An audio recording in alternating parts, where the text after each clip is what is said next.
Hello বন্ধুরা, আশা করি সবাই ভালো আছেন। তাই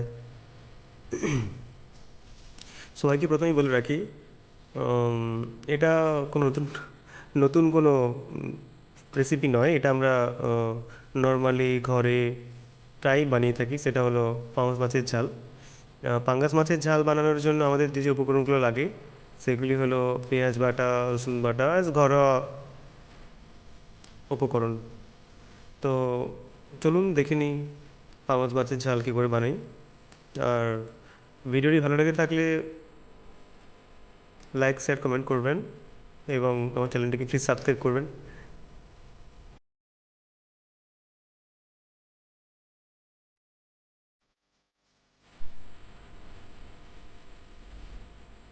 দেখতেই পাচ্ছেন আপনারা, একটা বাটিতে করে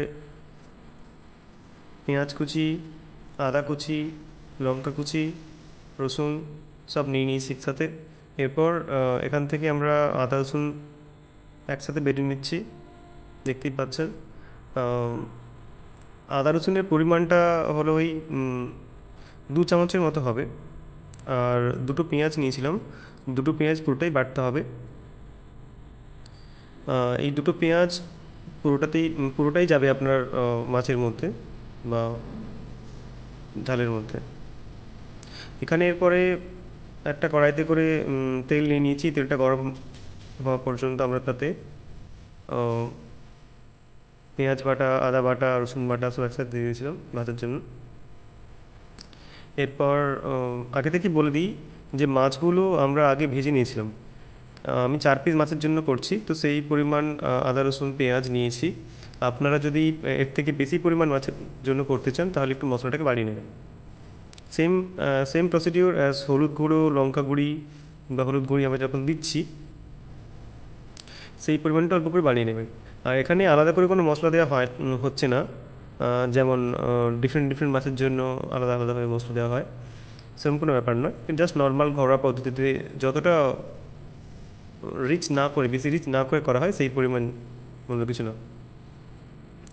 এরপর আমরা হলুদ গুঁড়ি, লঙ্কা গুঁড়ি দিয়ে দিলাম, দেখতেই পাচ্ছেন। আর রান্নাটা এতটাই ঘরোয়া রান্না, মানে ঘরোয়া পদ্ধতিতে রান্না করা হয়েছে এবং খুবই ঘরোয়া যেসব মশলাগুলো পাওয়া যায় সেই মশলা টাইপ আমরা এখানে ইউজ করছি। এছাড়াও অন্য কোনো আর মশলা ইউজ করছি না আমরা। এরপর দেখতেই পাচ্ছেন আমরা মশলাটাকে ভালো করে ভেজে নিয়েছি।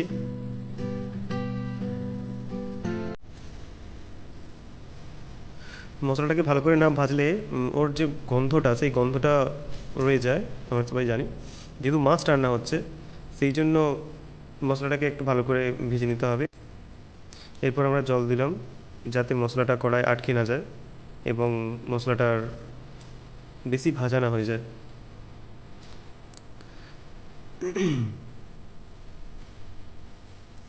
এরপর আমরা এতে এরপর আমরা এতে টমেটো কুচি দিয়ে দিলাম। তারপরে অল্প করে নুন লবণ দেবো, কারণ লবণ দেওয়ার পর আমরা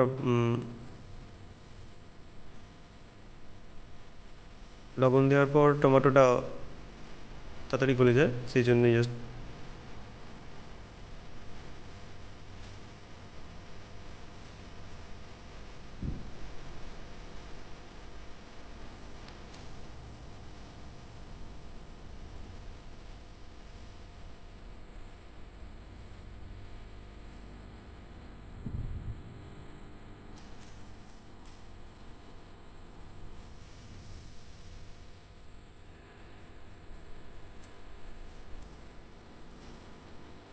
দেখতেই পাচ্ছেন আমার মশলাটাকে কত সুন্দর করে ভাজছি বা রেডি করছি, যাতে এর টেস্ট আরও ভালো করে বাড়ে।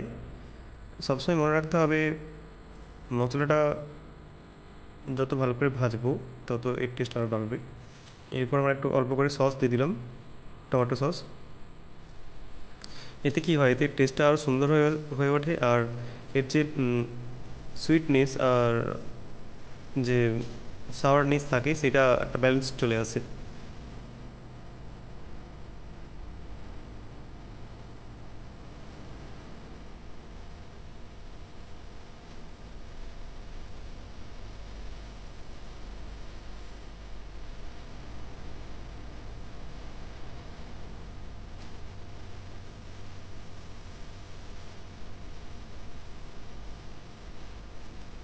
আপনারা বাড়িতে রান্নাটা অবশ্যই ট্রাই করে দেখবেন। খুব ভালো টেস্টি হয়েছিল রান্নাটা, আপনারাও দেখবেন। আপনারা তো কেমন হয়েছে কমেন্ট করে জানাবেন।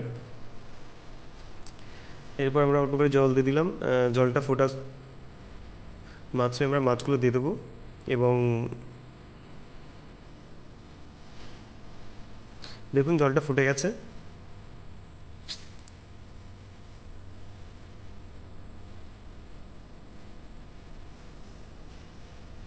এরপর আমরা একে একে করে মাছগুলো দিয়ে দেবো।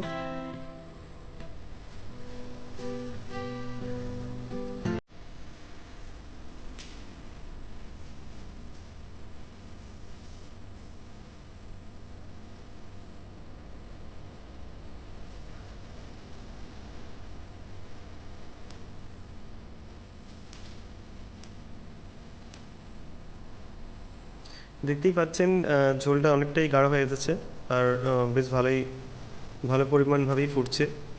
উম, ঝোলটা আমরা যত ফোটাবো তত মাছের মধ্যে যে ওর গ্রেভিটা সেটা ভালো করে ঢুকবে, বা নুন বা মশলা সব ভালো করে ঢুকবে। তাহলে হবে কি ব্যাপারটা,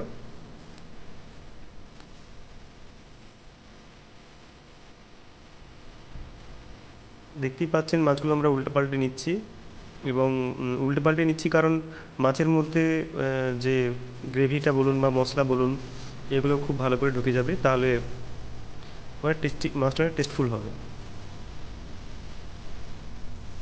এরপর আমাদের হয়ে এসছে, আমরা নামিয়ে নেব। দেখতেই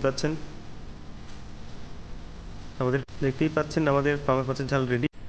তো প্লিজ বাড়িতে ট্রাই করে দেখবেন এবং আমাদের কমেন্ট করে জানাবেন যে কেমন হয়েছে, এবং আমার চ্যানেলটিকে অবশ্যই সাবস্ক্রাইব করবেন।